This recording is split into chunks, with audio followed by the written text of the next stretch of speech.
નમસ્કાર મિત્રો, આજે આપણે એક બહુ જ મહત્વના વિષય વિશે વાત કરવા જઈ રહ્યા છીએ અને એ વિષય છે મકર સંક્રાંતિ। મકર સંક્રાંતિ માત્ર એક તહેવાર નથી, પરંતુ સૂર્યના પરિવર્તન સાથે જોડાયેલો એક એવો દિવસ છે જે આપણા જીવન પર આખા વર્ષ સુધી અસર કરે છે। શાસ્ત્રોમાં કહેવામાં આવ્યું છે કે જ્યારે સૂર્ય મકર રાશિમાં પ્રવેશ કરે છે ત્યારે ઉત્તરાયણની શરૂઆત થાય છે અને ઉત્તરાયણને દેવતાઓનો સમય માનવામાં આવે છે।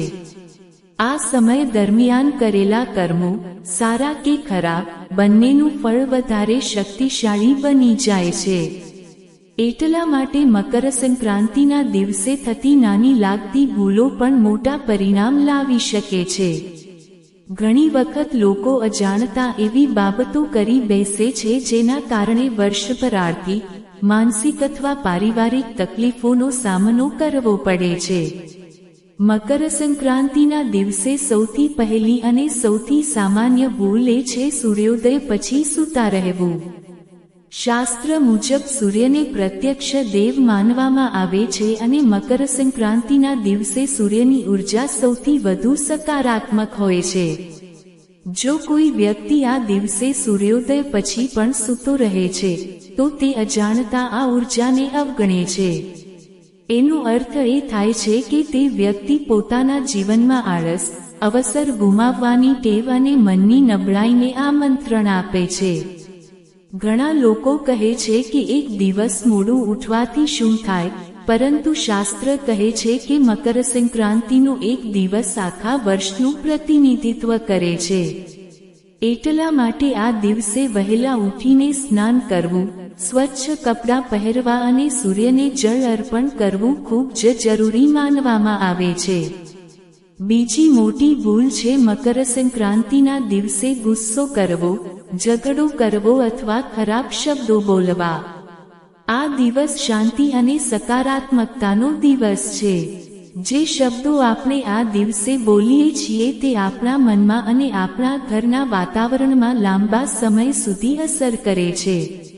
ઘણી વખત નાની નાની વાત પર ઘરમાં કલેશ થઈ જાય છે, પતિ પત્ની વચ્ચે બોલાચાલી થાય છે અથવા પરિવારના સભ્યો વચ્ચે મતભેદ ઊભા થાય છે। શાસ્ત્ર કહે છે કે મકર સંક્રાંતિના દિવસે બોલેલા કઠોર શબ્દો આખા વર્ષ માટે નકારાત્મક ઉર્જા પેદા કરે છે। એટલા માટે આ દિવસે ખાસ ધ્યાન રાખવું જોઈએ કે આપણે શાંતિથી બોલીએ, મીઠું બોલીએ અને શક્ય તેટલું ઝઘડાથી દૂર રહીએ। ત્રીજી મોટી ભૂલ છે મકર સંક્રાંતિના દિવસે દાન ન કરવું। આ દિવસ દાન અને પુણ્ય માટે ખૂબ જ વિશેષ માનવામાં આવે છે। તિલ અને ગોળનું દાન, અન્નદાન, કપડાનું દાન અથવા જરૂરિયાતમંદને થોડી મદદ કરવી એ બધા ઉપાયો શાસ્ત્રોમાં જણાવેલા છે।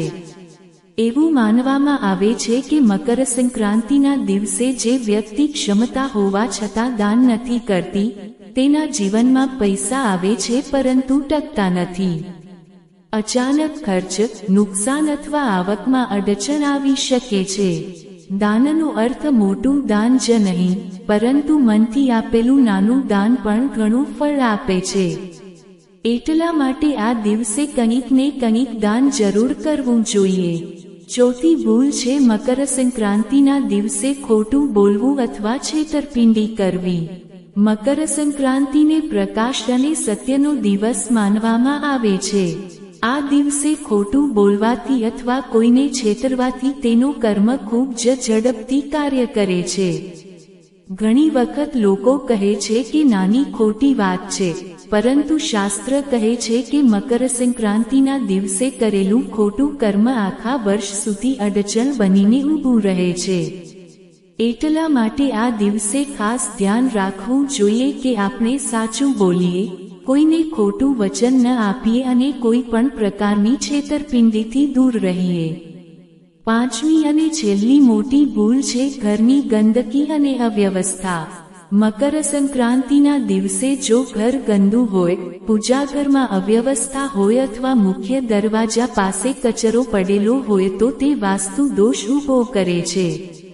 શાસ્ત્રોમાં સ્પષ્ટ કહેવામાં આવ્યું છે કે જ્યાં સ્વચ્છતા હોય ત્યાં લક્ષ્મીજીનો વાસ થાય છે. મકર સંક્રાંતિના દિવસે ઘરની સફાઈ કરવી, પૂજાઘરને ગોઠવવું અને સાંજે મુખ્ય દરવાજા પાસે દીવો પ્રગટાવવો ખૂબ જ શુભ માનવામાં આવે છે. આ ઉપાય ઘરમાં સકારાત્મક ઉર્જા લાવે છે અને વર્ષભર શાંતિ અને સુખ જાળવી રાખે છે. જો મકર સંક્રાંતિના દિવસે આપણે વહેલા ઉઠીએ, સૂર્યને જળ અર્પણ કરીએ, દાન કરીએ, શાંતિ રાખીએ, સાચું બોલીએ અને ઘર સ્વચ્છ રાખીએ તો તેનો લાભ માત્ર એ દિવસે નહીં પરંતુ આખા વર્ષ સુધી મળે છે. આ દિવસ આપણને નવી શરૂઆત કરવાની તક આપે છે. એટલા માટે મકર સંક્રાંતિને સામાન્ય દિવસ સમજીને અવગણવી નહીં, પરંતુ તેને જીવન સુધારવાની એક તક તરીકે જોવી જોઈએ. મિત્રો, જો તમે આ વાતોને ધ્યાનમાં રાખશો તો આવતી મકર સંક્રાંતિ તમારા જીવનમાં સકારાત્મક બદલાવ લાવી શકે છે. જો તમને આ માહિતી ઉપયોગી લાગી હોય તો વિડીયોને લાઈક કરો, ચેનલને સબસ્ક્રાઇબ કરો અને આ માહિતી તમારા પરિવારજનો સુધી જરૂર પહોંચાડો, જેથી વધુ લોકો મકર સંક્રાંતિના સાચા મહત્વને સમજી શકે.